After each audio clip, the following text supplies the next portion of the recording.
Hello everyone, मैं ममतेश गुप्ता। आज देखेंगे 8th class political science NCERT chapter 1 और इस चैप्टर का नाम है भारतीय संविधान। देखिए, सबसे पहले जब हम ये चैप्टर शुरू करते हैं तो एक लाइन आती है, एक हेडलाइन लिखी हुई है आपकी एनसीईआरटी में कि किसी भी देश को संविधान की जरूरत क्यों पड़ती है। ठीक है, तो उसका ही जवाब हमने इस बोर्ड के जरिए हम समझेंगे। इस बोर्ड पे जितनी भी चीज है और लास्ट में कंक्लूजन निकल के आएगा, इस क्वेश्चन का आंसर निकल के आएगा कि किसी भी देश को संविधान की जरूरत क्यों पड़ती है। ठीक है, अब सबसे पहले हम ये जानते हैं कि संविधान है क्या, तभी तो हम जानेंगे कि हमें इसकी जरूरत क्यों पड़ती है। तो हम पहले देखते हैं संविधान क्या है। तो संविधान संविधान नियमों का एक ऐसा समूह होता है जिसको एक देश के सभी लोग अपने देश को चलाने की पद्धति के रूप में अपना सकते हैं। क्या होता है? एक नियमों का संविधान क्या होता है? नियमों का एक समूह होता है।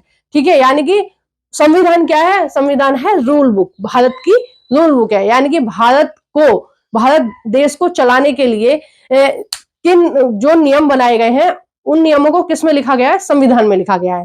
ठीक है, संविधान में भारत को चलाने के लिए जितने भी नियम है, कैसी शासन सत्ता होगी, जनता के लिए कानून बनाए गए हैं, ये सारी चीजें किस में लिखी गई है? संविधान में लिखी गई है। अब देखिए, संविधान तथा संविधान सरकार का स्वरूप तय करता है। यानी कि संविधान ये हमें बताता है कि कोई भी देश लोकतंत्र है या राजतंत्र है। कौन बताएगा? ये बात हमें संविधान बताएगा। ठीक है, क्योंकि ये चीजें क्या है, संविधान, आप संविधान की प्रस्तावना को पढ़ेंगे तो आपको पता चल जाएगा कि ये देश क्या है, लोकतंत्र है या राजतंत्र है, क्योंकि वो चीज उसमें लिखी होती है संविधान में। तथा जनता के अधिकार तय करता है, यानी कि जनता को कौन कौन से अधिकार दिए जाने हैं। अभी हम आगे चैप्टर में इन्हीं की चर्चा करेंगे। ठीक है, कि जनता, हमारे देश भारत में जनता को कौन कौन से अधिकार दिए गए हैं, तो इसकी चर्चा हम कहाँ करेंगे? आगे चैप्टर में। जैसे जैसे चैप्टर आगे बढ़ता जाएगा वैसे वैसे हम चीजों को पढ़ते रहेंगे। ठीक है, अब देखिए, आपको समझ में आ गया संविधान क्या है। संविधान एक हमारे भारत की रूल बुक है जिसमें सारे रूल लिखे हुए हैं कि किस तरह से शादी विवाह होंगे, किस तरह से अगर लड़ाई झगड़ा होगा तो किसकी कितनी सजा होगी। ये सारी चीजें किसमें लिखी हुई है? ये संविधान में लिखी हुई है। सभी के हितों की रक्षा कैसे की जाएगी, यानी कि जितने भी लोग भारत में रह रहे हैं सभी को समान अधिकार होना चाहिए, सभी को हितों की रक्षा होनी चाहिए। कि कभी ऐसा ना हो कि कोई संख्या में ज्यादा लोग हैं, जैसे हिंदू ज्यादा हैं भारत में और दूसरे लोग कम है, बौद्ध हैं, जैन हैं, मुस्लिम हैं, ठीक है, सिख हैं, ईसाई हैं, तो और लोग क्या है, कम है। तो कभी ऐसा ना हो कि जो बहुसंख्यक लोग हैं, जिनकी संख्या ज्यादा है, वो कम संख्या के लोगों को दबा दें, ठीक है, या उनकी ही बात मानी जाए। तो इन सब परिस्थितियों से बचने के लिए क्या किया? जो हमारे संविधान के निर्माता थे, उन्होंने सबके लिए नियम बनाए ताकि एक समूह के लोग दूसरे समूह का फायदा ना उठा सकें। ठीक है, और समाज में क्या है, शांति व्यवस्था बहाल हो, उसके इसके लिए उन्होंने क्या है, जो अपराधी हैं, जैसे चोरी, डकैती, मारपीट, कत्ल, ये सारी चीजें जो अपराध करते हैं, जो अपराधी अपराध करते हैं, उनके लिए भी नियम बनाए गए हैं। और वो सारे नियम किस में लिखे हैं? संविधान में लिखे गए हैं। प्लस ये बताया गया है संविधान में कि हमारे जो देश है, वो देश का विकास कैसे होगा, कौन लोग उसका विकास करेंगे, कौन लोग उसके नियम बनाएंगे, कौन लोग उन नियमों को हम कैसे फॉलो करवाएंगे। ठीक है, ये सारी चीज हम आगे चैप्टर में धीरे धीरे पढ़ते रहेंगे। ठीक है, अब देखो, जैसे नियम बनाती है वो विधायिका होती है। विधायिका जो होती है उसमें जो लोग हैं वो कौन चुनता है? वो आप लोग चुनते हैं वोट डाल के। ठीक है, फिर होती है कार्यपालिका, जो नियम बनाए गए हैं उनको फॉलो करवाती है। कार्यपालिका में कौन होते हैं? नौकरशाह। नौकरशाह कौन होते हैं? जो गवर्नमेंट जॉब पर होते हैं उनको हम नौकरशाह बोलते हैं। जैसे पुलिस वाले हैं और जो जितने भी विभाग हैं वो क्या है, वो देश को चला रहे हैं। ठीक है, उसके बाद होती है न्यायपालिका। न्यायपालिका क्या करती है कि देश में सारी चीजें सिस्टमेटिक तरीके से चल रही हैं या नहीं चल रही है। अगर नहीं चल रही है, जो लोग गलत कर रहे हैं उनको सजा देने का काम किसका है? न्यायपालिका का है। तो ये सारी चीजें और विस्तार से हम आगे चैप्टर में जानेंगे। अभी हम देख लेते हैं कि संविधान के उद्देश्य क्या होते हैं, कि क्या होते हैं उसके उद्देश्य। ठीक है, अब देखते हैं पहला, राजनीतिक व्यवस्था तय करना। संविधान का क्या उद्देश्य होता है? कि राजनीतिक व्यवस्था तय करना, यानी कि ये तय करना कि संविधान, जो कोई भी देश है वो लोकतंत्र है या प्रजातंत्र है। ठीक है, सॉरी, लोकतंत्र और प्रजातंत्र एक ही बात होती है, उसको हम डेमोक्रेसी भी बोलते हैं। ठीक है, तो लोकतंत्र है या राजतंत्र है। अब देखिए, लोकतंत्र क्या होता है? लोकतंत्र होता है कि जो जनता होती है वो अपना नेता प्रधानमंत्री या मुख्यमंत्री के रूप में या राजा के रूप में जनता खुद तय करती है। ठीक है, कि उसको किसको वोट डालनी है, किसको बनाना है। जैसे पिछले चुनाव में नरेंद्र मोदी की वोट ज्यादा थी, बाकी पार्टियों की कम थी, तो नरेंद्र मोदी को किसने चुना? भारत के लोगों ने चुना। ठीक है, तो जो लोकतंत्र होता है उसमें अपने नेता चुनने का, मुख्यमंत्री, मंत्री, प्रधानमंत्री, ये सब चुनने का अधिकार किसको होता है? ये सब चुनने का अधिकार होता है प्रजा को। ठीक है, वहां की, उस देश की जनता को। लेकिन जो राजतंत्र होता है, राजतंत्र में ये अधिकार किसके पास होता है कि देश का राजा कौन होगा, देश के अधिकारी कौन होंगे, ये सारा अधिकार केवल और केवल राजा के पास होता है। यानी कि राजा चुनेगा कि अगर उसकी मृत्यु हो जाती है या उसको वो अवकाश पर है तो देश को कौन देखेगा। ठीक है, यानी कि राजा के पास ये अधिकार है कि राजा की मृत्यु के बाद या राजा के पद को छोड़ने के बाद कौन राजगद्दी पे बैठेगा। अब वो राजा डिसाइड करेगा, उसका बेटा बैठेगा, उसका भतीजा बैठेगा, उसका भाई बैठेगा, या उसको राजदरबारियों में से जो पसंद आएगा उसको बैठाएगा। ये डिसीजन कौन ले सकता है? केवल और केवल राजा ले सकता है राजतंत्र में।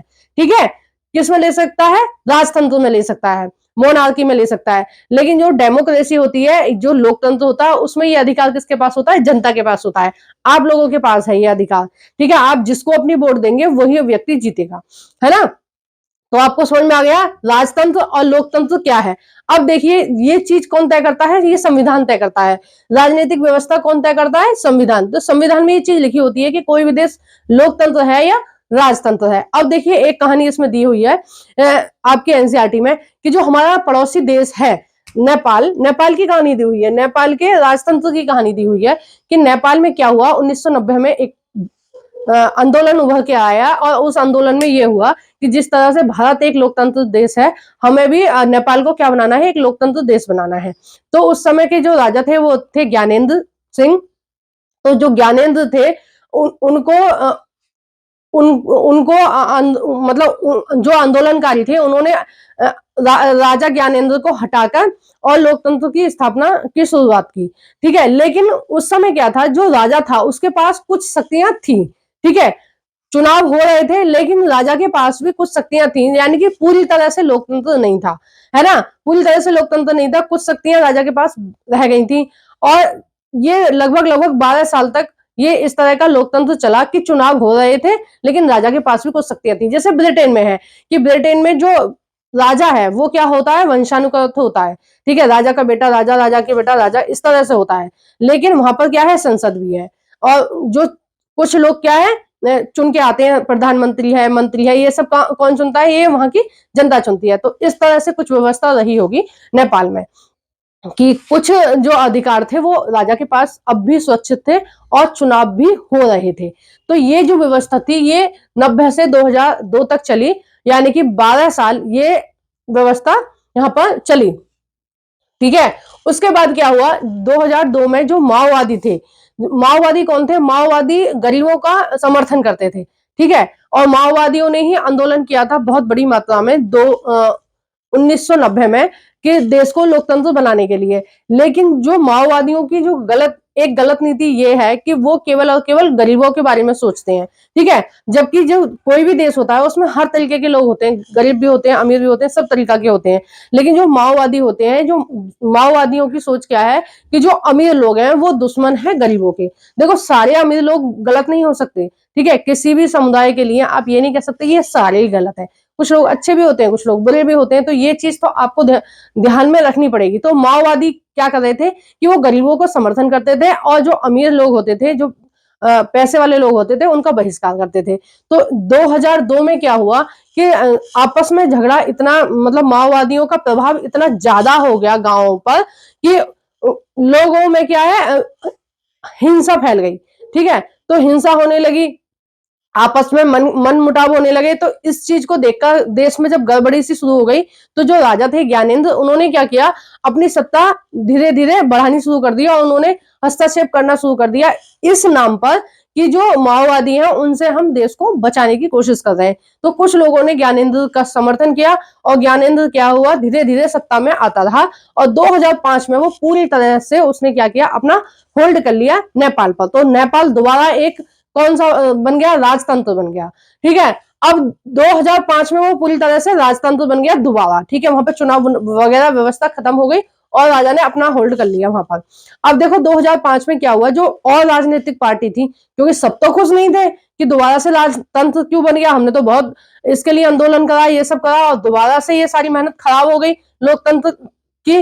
तो उन्होंने क्या किया, 2005 में जो माओवादी थे, जो दूसरी पार्टियां थी, उन्होंने उनके साथ समझौता किया कि भाई माओवादियों को समझाया कि तुम इस तरह से मत करो और आप दोबारा से देश में क्या करो, शांति बहाल करो, ठीक है। तो हम लोगों को क्या है, आपस में मिलजुल के रहना चाहिए। तो माओवादियों ने उनकी शर्त को मान लिया 2005 में। अब 2005 से मैं फिर जनता को भी समझ में आ गया कि राजा ने क्या किया, धीरे धीरे गद्दी पे दोबारा से कब्जा कर लिया, दोबारा से राजतंत्र स्थापित कर दिया। अब ये जो आंदोलन था ये चरम पे पहुंच गया 2006 में। अब 2006 में फिर से ज्यादा जो जनता थी वो दोबारा से जागृत हुई कि ये तो राजतंत्र क्यों, ये धीरे धीरे राजतंत्र कैसे बन गया। अब क्यों बन गया था वो राजतंत्र, क्योंकि कुछ शक्तियां किसके पास थी, राजा के पास थी। लोकतंत्र बनने के बाद भी कुछ शक्तियां किसके पास थी, राजा के पास थी, जो जनता के पास नहीं थी, ठीक है। सेना वगैरह बहुत सारी चीजें किसके पास थी, राजा के पास थी। अब जनता इस चीज को समझ गई, 2006 में ये जो आंदोलन था ये चरम पे पहुंच गया।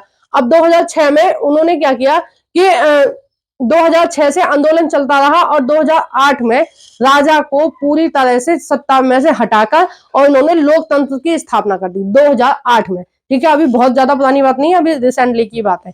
तो 2008 में इन्होंने क्या किया, राजा को हटा दिया पूरी तरह से और वहां पर लोकतंत्र स्थापित कर दिया और दोबारा नए संविधान की स्थापना करी। कब यह संविधान लागू हुआ, 2015 में, ठीक है। बहुत ज्यादा पुरानी बात नहीं है, देखो 2015 की बात है।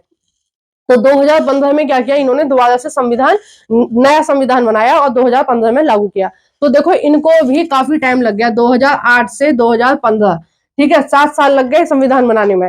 और हमारे देश में कितने दिन में बन गया था संविधान, लगभग 2 साल में बन गया था, 2-3 साल में बन गया था, लगभग 3 साल में, 2.25-3 साल में लगभग बन गया था। तो इनको कितने साल लग गए, इनको लग गए थे 7 साल। अब देखिए इनको नया संविधान बनाने की जरूरत क्यों पड़ी, क्योंकि जो पुराना संविधान था उसमें कुछ शक्तियां राजा के पास थी और कुछ शक्तियां जनता के पास थी। लेकिन जो लोकतंत्र होता है उसमें सारी शक्तियां किसके पास होती हैं, जनता के पास होती है। जनता तय करेगी कि उसको कौन सा अपना नेता बनाना है, कौन सा नहीं बनाना है, ठीक है। तो अब आपको पता चल गया कि राजनीतिक व्यवस्था तय करना किसका काम होता है, संविधान का काम होता है। संविधान में ये सारी चीजें लिखी होती हैं। संविधान में जो नियम लिखे हुए हैं, जनता को जो अधिकार दिए हैं, वो डिसाइड करता है कि संविधान लोकतंत्र है या राजतंत्र है। अब देखिए दूसरा देखते हैं, दूसरा है राजनेताओं को सत्ता के दुरुपयोग से रोकना।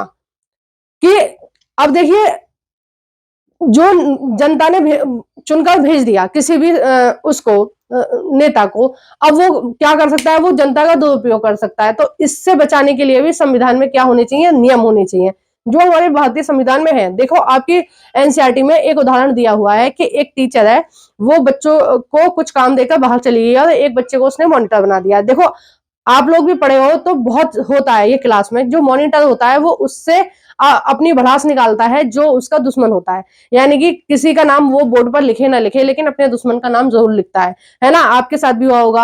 और आपका कोई दोस्त वगैरह बन जाता है मॉनिटर, तो वो क्या करता है, वो आपका नाम नहीं लिखेगा बोर्ड पर, मैम से आपकी शिकायत नहीं करेगा। तो इस तरह की भेदभाव चलता है। तो इससे बचाने के लिए भी क्या है, संविधान में नियम है कि ऐसा ना हो कि जो जिनके हाथ में सत्ता है वो सत्ता का दुरुपयोग कर सके। तो इसके लिए भी क्या होने चाहिए, इसके लिए भी संविधान में नियम होने चाहिए। और हमारे भारतीय संविधान में है कि कोई भी व्यक्ति जो संवैधानिक पद पर बैठा है, यानी कि जो जिसके हाथ में पावर है, वो किसी भी तरीके से किसी भी जनता का फायदा नहीं उठा सकता। अब देखिए जैसे जो जनता है, अब अगर आपके साथ कोई बड़ा आदमी भी गलत व्यवहार कर रहा है, मान लीजिए कोई विधायक है और आपको खुले में पीट रहा है या आपके साथ कोई अभद्र भाषा का प्रयोग कर रहा है, तो आप इसकी शिकायत उसमें करा सकते हैं, थाने में कराएंगे और जो पुलिस वाले हैं वो उस विधायक के खिलाफ कार्रवाई करेंगे। तो अगर ऐसा नियम नहीं होता तो जो विधायक है उसके पास पावर होती है और वो किसी का भी फायदा उठा लेता। या जैसे राशन बढ़ता है तो वो क्या करता, जिसको मर्जी करती उसको बांटता, जिसको मर्जी नहीं करती उसको नहीं देता राशन, ठीक है। जो चावल चीनी आटा जो बटता है, दाल चावल जो बटते हैं सरकार की तरफ से, तो ऐसा वो नहीं कर सकता है, क्योंकि संविधान में क्या है, सबके लिए बराबर के नियम बनाए गए हैं। अब देखिए नेक्स्ट देखते हैं कि ये जो हेडिंग नंबर 3 है, अल्पसंख्यकों के हित की रक्षा, है ना, अल्पसंख्यकों के हित की रक्षा। अब देखिए जो कोई भी देश है उसमें एक ही धर्म के लोग नहीं मिलेंगे आपको, हर धर्म के लोग मिलेंगे, ठीक है, एक ही समुदाय के लोग नहीं मिलेंगे, बहुत सारे समुदाय मिलेंगे एक देश में। अब हमारे ही देश की बात कर लीजिए तो हमारे देश में बहुत सारे धर्म हैं, लगभग 7-8 धर्म हैं, और बहुत सारी जातियां हैं, है ना, और बहुत सारे अलग अलग समुदाय हैं, ये सारी चीजें हैं, लेकिन सब नियम ऐसे बनाए गए हैं कि कोई भी एक धर्म के लोग या एक समुदाय के लोग दूसरे समुदाय को नहीं दबा सकते हैं, ठीक है। अब मान लीजिए कोई क्लास है, जैसे आपकी बुक में एक उदाहरण दिया हुआ है कि एक क्लास में क्या है, लड़कों की संख्या ज्यादा है और लड़कियों की संख्या कम है। अब लड़कियां क्या है, फुटबॉल खेलना चाहती हैं, और जो लड़के हैं वो क्रिकेट खेलना चाहते हैं। तो हमेशा बात किसकी मानी जाती है, जो ज्यादा लोग हैं उनकी। तो हमेशा क्या है, लड़कियों को क्या खेलना पड़ता है, लड़कियों को क्रिकेट ही खेलना पड़ता है, क्योंकि लड़कों की संख्या ज्यादा है, लड़कियों की कम है। अब टीचर भी क्या करेगी, टीचर उन लोगों में विवाद हो गया, अब टीचर आई तो अब टीचर क्या करेगी कि भाई बताओ कितने लोग फुटबॉल खेलना चाहते हैं, कितने लोग क्रिकेट खेलना चाहते हैं। अब फिर से कौन जीत जाएगा, फिर से लड़के ही जीत जाएंगे, क्योंकि लड़कों की संख्या ज्यादा है ना। तो इसका मतलब यह हुआ कि लड़कियां कभी भी अपनी पसंद का खेल खेल ही नहीं सकती, उनकी बात कभी मानी ही नहीं जाएगी, क्योंकि वो संख्या में कम है। उसी तरह से हमारा देश है कि हमारे देश में क्या है, हिंदुओं की संख्या ज्यादा है, ठीक है, सबसे ज्यादा संख्या में कौन है, हिंदू। उस फिर बाकी और जो लोग हैं वो अल्पसंख्यक हैं, जैसे बौद्ध हैं, जैन हैं, मुस्लिम हैं, है ना, सिख हैं, ईसाई हैं, ये सब क्या है, अल्पसंख्यक है। लेकिन नियम इस तरह के बनाए गए हैं कि कोई भी मतलब कोई भी ज्यादा संख्या वाले समूह के लोग कम संख्या वाले समूह के लोगों को फायदा नहीं उठा सकते।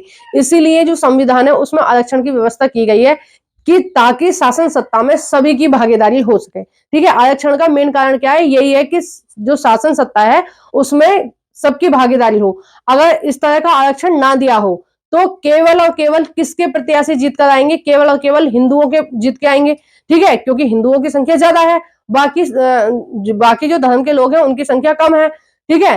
तो किसके सत्ता किसके हाथ में आ जाएगी, हिंदुओं के हाथ में आ जाएगी। तो फिर हिंदू क्या करेंगे, वही सत्ता में रहेंगे और वो अपनी मनमर्जी चलाएंगे। लेकिन हमारे संविधान में हर चीज के लिए नियम बनाए गए हैं और अल्पसंख्यकों के हित की रक्षा की गई है। यानी कि एक बार अब जैसे जो क्लास का जो उदाहरण दिया है कि उसमें लड़कों की संख्या ज्यादा है, लड़कियों की कम है। अब उसमें होना क्या चाहिए, उसमें होना ये चाहिए कि एक बार लड़कों की पसंद का गेम खेला जाएगा और दूसरी बार लड़कियों की पसंद का गेम खेला जाएगा, ठीक है, ताकि दोनों को क्या है, दोनों की इच्छाओं का समान ध्यान रखा जा सके।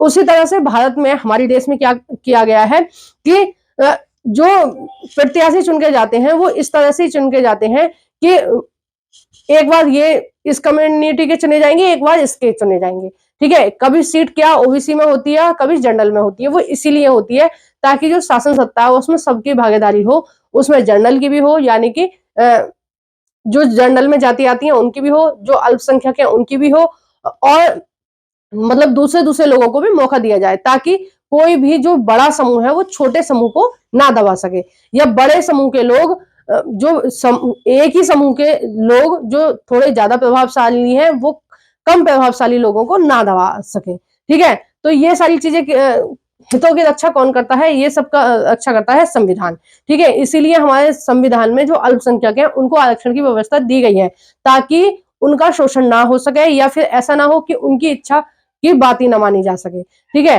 क्योंकि जो हमसे रिलेटेड जो नियम बनाएंगे, कौन बनाएंगे, वो हम चुन के भेजते हैं, वो हमारे राजनेता बनाएंगे।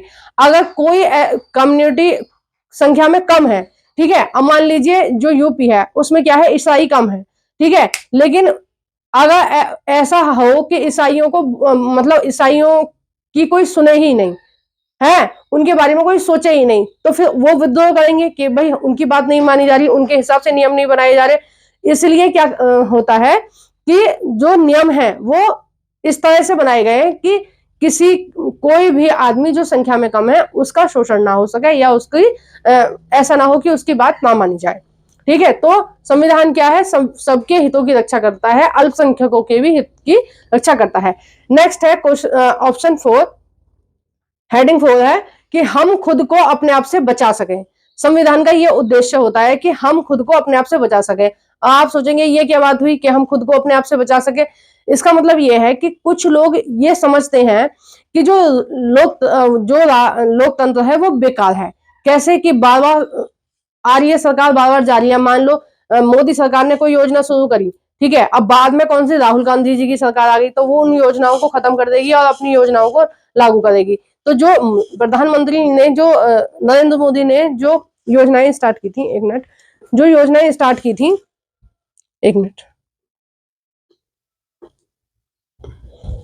जो नरेंद्र मोदी जी ने योजनाएं स्टार्ट करी थी, तो अब उनका तो कोई मतलब नहीं रह गया, तो वो तो खराब हो जाएगा पैसा, वो तो जनता का पैसा था। तो इसलिए क्या है, कुछ लोगों को ये ऐसा लगता है कि जो लोकतंत्र है वो बेकार है, राजतंत्र सही है। अगर एक ही आदमी रहेगा तो वो समाज को, मतलब देश का अच्छे से विकास कर सकेगा। एक ही आदमी रहेगा तो वो ज्यादा अच्छे से डील कर सकेगा लोगों के साथ, ठीक है, उसकी योजना ज्यादा लागू होंगी और देश का विकास होगा। लेकिन देखिए, अगर हम इस तरह की मेंटेलिटी रखेंगे, इस तरह की सोच रखेंगे, तो हम क्या हो जाएंगे, खुद ही तानाशाह हो जाएंगे। ठीक है, अगर मान लो मैं प्रधानमंत्री हूं, ठीक है, और मैं देश को बड़े अच्छे से चला रही हूँ, और बाद में मेरे मन में ये ख्याल आ जाए कि इस तरह के नियम बनाओ, इससे देश आगे जाएगा, और उन नियमों से क्या हो रहा है, दूसरे लोगों को नुकसान हो रहा है ना, तो इस तरह से क्या हो गया, मैं तानाशाह बन गई, और जो और लोग हैं उनको मेरी वजह से नुकसान हो रहा है। तो जो लोकतंत्र है वो सबसे अच्छा होता है, ठीक है, किसी भी तानाशाह सरकार से लोकतंत्र सबसे अच्छा होता है। और जैसे नरेंद्र मोदी जी हैं, अब ये वोट डाल के ही हम इनको चुनते हैं, 2 बार ये रह चुके हैं, अब तीसरी बार भी इनके आने की उम्मीद है, पूरी पूरी है। जैसा माहौल आजकल राजनीति का बन रहा है देश में, उससे देखकर ये लग रहा है कि पूरी तरह से ये तीसरी बार भी प्रधानमंत्री बनेंगे। अब ये प्रधानमंत्री बनेंगे, अब अगर ऐसा कुछ संविधान में होता कि ये केवल और केवल अपनी चला सकते थे, तो ये केवल जो लोग इनके चाहने वाले उनके लिए नियम बनाते और बाकी लोगों को नजरअंदाज कर देते, या जो सुविधाएं लाए, कोई भी मतलब योजनाएं लेके आ रहे हैं, ये केवल उन्हीं लोगों के लिए लेके आते हैं जो इनको वोट डालते हैं, बाकी लोगों को लिए नहीं लेके आते। जैसे सिलेंडर बांट रहे हैं, तो ये सभी के लिए बांट रहे हैं, भारत में जितने भी लोग हैं सबको दी जा रही है जो उज्ज्वला योजना, या जो घर दिए जा रहे हैं गरीबों को फ्री में, या टॉयलेट बनाए जा रहे हैं, तो ये सब क्या है, वो सबको दे रहे हैं। लेकिन अगर संविधान में ये चीजें ना लिखी हुई हो कि उन्हें क्या है, सबके हितों की रक्षा करनी है, तो वो क्या बन जाएंगे, वो तानाशाह बन जाएंगे। ठीक है, तो संविधान हमें क्या बताता है, हमारी लिमिट बताता है, हमारी मर्यादा बताता है कि हम इस लिमिट से ऊपर नियम नहीं बना सकते हैं। अगर नरेंद्र मोदी जी इस तरह के कोई भी नियम बनाएंगे जिसमें जो दूसरे लोग हैं उनको नुकसान होगा, ठीक है, तो वो लोग क्या करेंगे, वो लोग आंदोलन के द्वारा उस नियम को रोकेंगे। जैसे काले कानून आए थे, उनका नाम काले कानून रख दिया था, कृषि के लिए जो नियम आए थे उस पर बहुत ज्यादा आंदोलन हुआ था, और बाद में वो तीनों नियम वापस ले लिए गए थे। ठीक है, तो जो संविधान है वो ये सुनिश्चित करता है कि कोई भी एक आदमी देश का फायदा नहीं उठा सकता। ठीक है, तो हम खुद को अपने आप से बचाएं, यानी कि हम अपने अंदर ये ना सोचें कि सत्ता हमारे हाथ में और हम लोगों का फायदा उठा लें।